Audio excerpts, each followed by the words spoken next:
and welcome to Paranormal Chronicles. I'm your host, Joe Miranda.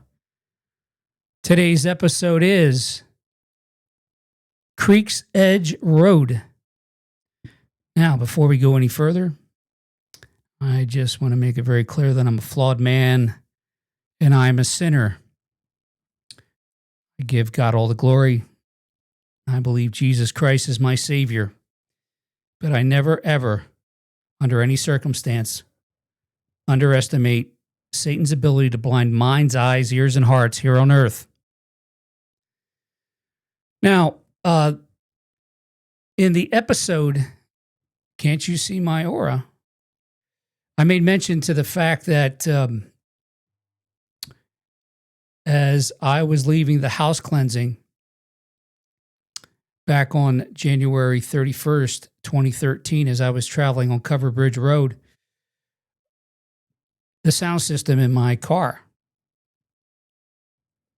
malfunctioned and the volume level went right through the roof to the point where eventually I had to pull off the road. I actually pulled into a church parking lot, ironically, and to fix, or I guess I had to eventually. I just ended up shutting the whole system off, but I tried to figure out what was going on. But when I thought about it in relationship to this event, at the point that I got to Creek's Edge Road is where the radio malfunctioned. And I pulled off, I don't know, about a half a mile or a mile down the road. Now, I believe that this was the result of the manifestation of a dark entity. And in the next three episodes, well, this and the next two episodes, I am going to be talking about these manifestations of dark entities. Now, you'll have to follow the bouncing ball a little bit, but all the dots will connect. Now, on the morning of July 9th, 2019, at around 3 o'clock, there was a murder-suicide on Creek's Edge Road. And I'm going to go ahead and read through from my journal. 7/9/19, 7 a.m.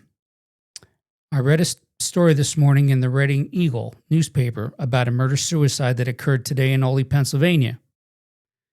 The event occurred approximately a mile from where my sound system in my car suddenly increased to full capacity as I listened to the song Nutshell by Alice in Chains as I drove back to my friend's house after cleansing the home in Exeter Township. I put a note in here, bad energy festering with a question mark. So that's what I wrote after I read this newspaper article. And I don't even know what came across me to even think to look at and read that story. It adds to more of lends to more of, these dots connecting, because what are the odds of me reading the story? I mean, I could have passed right over it and never known. But I'm going to go ahead, because I took and I copy and pasted the story to my journal, and I put it in there. Now, when I say it happened within a mile, I was traveling on Cover Bridge Road, and at the time, I believe the radio system, the stereo system in my car malfunctioned, was at Creek's Edge Road. They were a mile from Covered Bridge Road, where the murder suicide took place. So I'm gonna go ahead and read that. I just needed to set that up a little bit. So I'm going to read the newspaper article. It starts out, Oley Township, Pennsylvania. A couple is dead after a murder-suicide at the scene of a house fire in Oley Township, Berks County. Police identified the couple as Stephen and Joyce Strunk, both 62 years old. Authorities said it appeared Stephen set fire to the house with a propane torch. Firefighters first responded around 3:15 a.m. Tuesday for the report of smoke in the area. A short time later, responders were dispatched to a fully involved house fire on Creek's Edge Road. When crews arrived, they found a man outside who motioned to a woman's body nearby.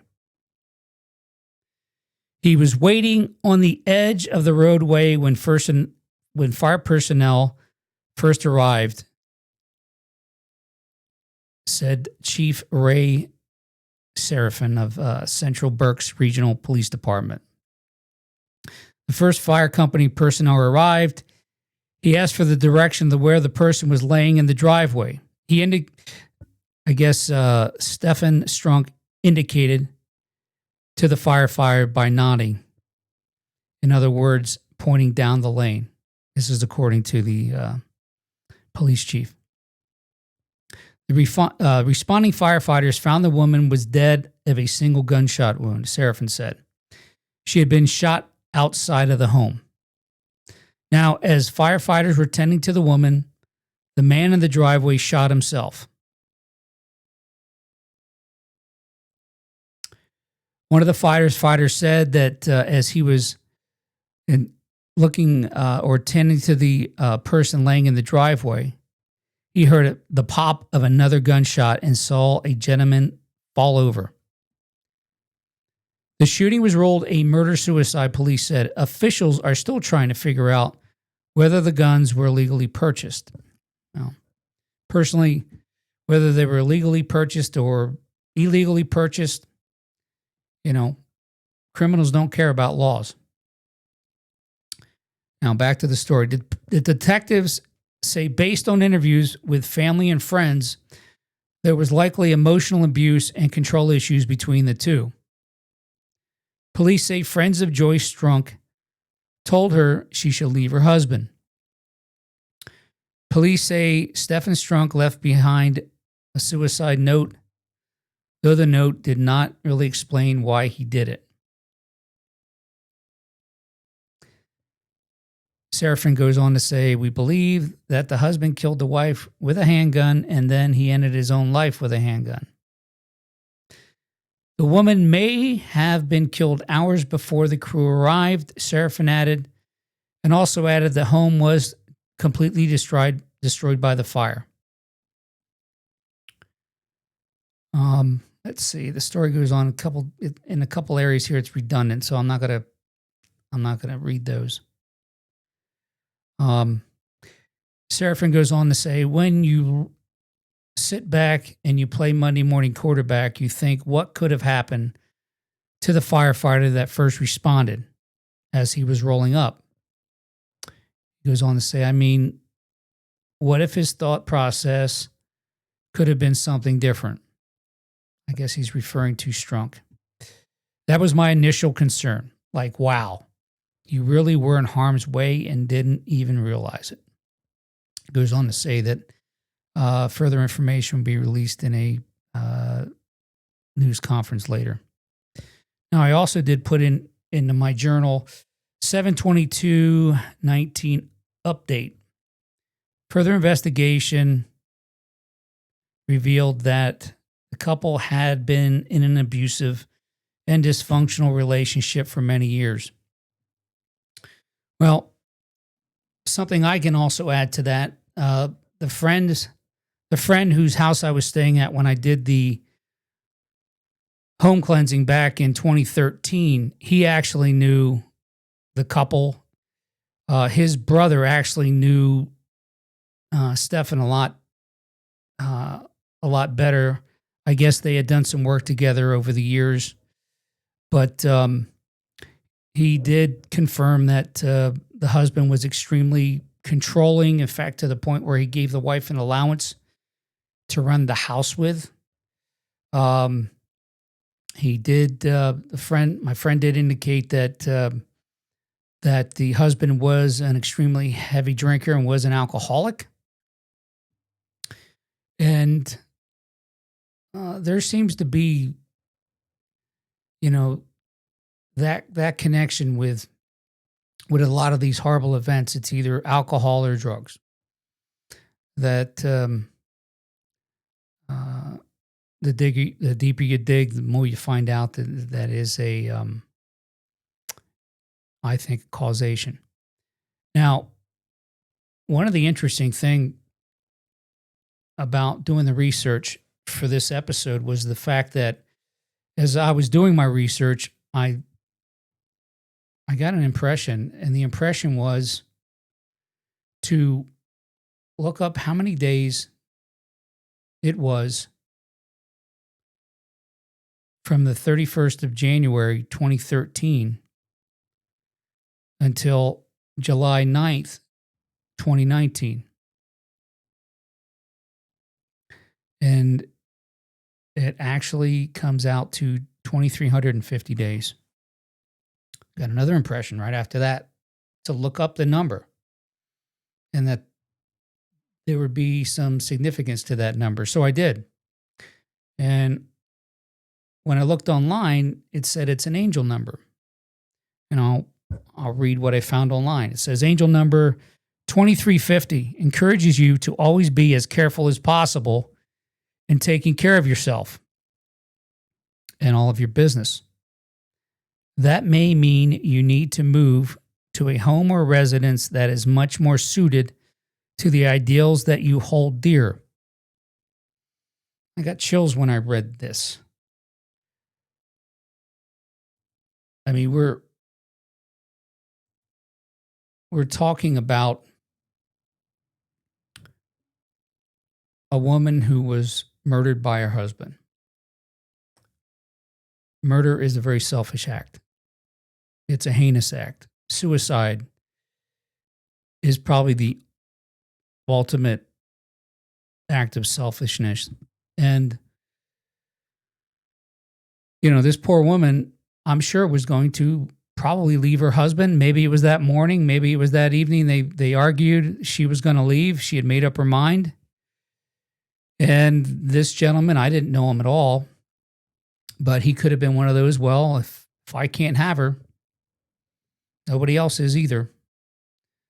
Those are things that selfish people do.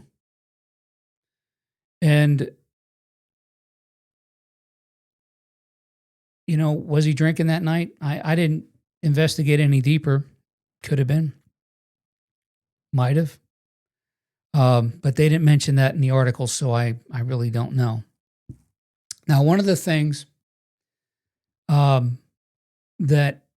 I often think about as I get deeper and deeper into, well, not only the paranormal, but the events of today, of 2026, what we've been experiencing the past probably 50 years. And I think about what role does prescription drugs, illicit drugs, and alcohol play in these events? Because I don't think there's any doubt we're living in a much more violent world now. We're not talking about medieval days and the Crusades. We're not talking about that time in our history. It was very violent. I'm not taking in consideration the world wars that we had. I'm just talking about how people treat each other today. And, my take is that alcohol and drugs And I'll go even a step further. Vaccines, vaccines that they give children. I mean, the fact that 4-year-old kids have more than 30 vaccinations. By the age of 4, a kid has more than 30 vaccinations. I may have had 5 or 6 by the time I was 6. So I don't think it's any small wonder that we have tremendous amount of behavioral problems that exist. Not to mention chemicals that they're putting in our food. Again, what's in the vaccines? After COVID, I don't trust anyone.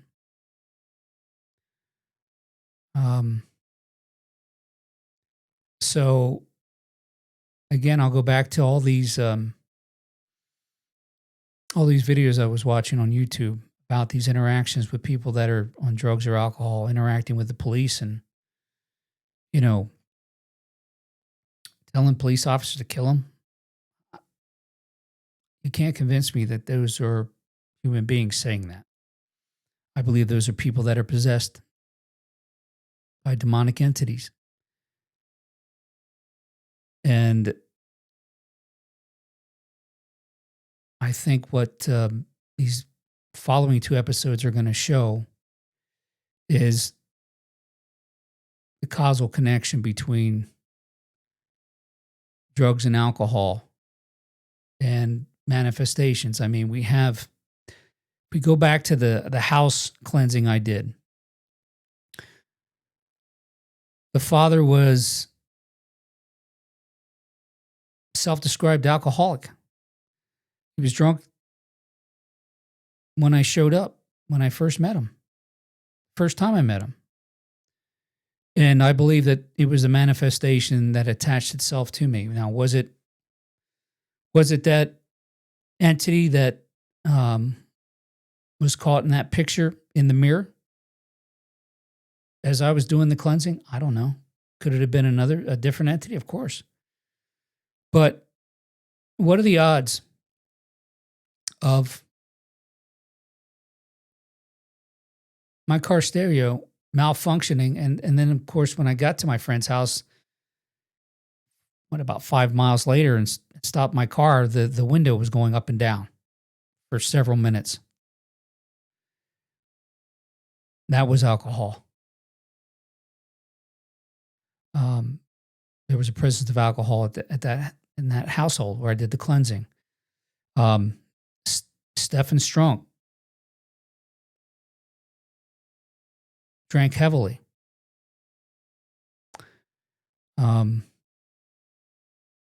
And you will see in the following episodes, especially the last one I'm going to be doing, where alcohol definitely played a factor.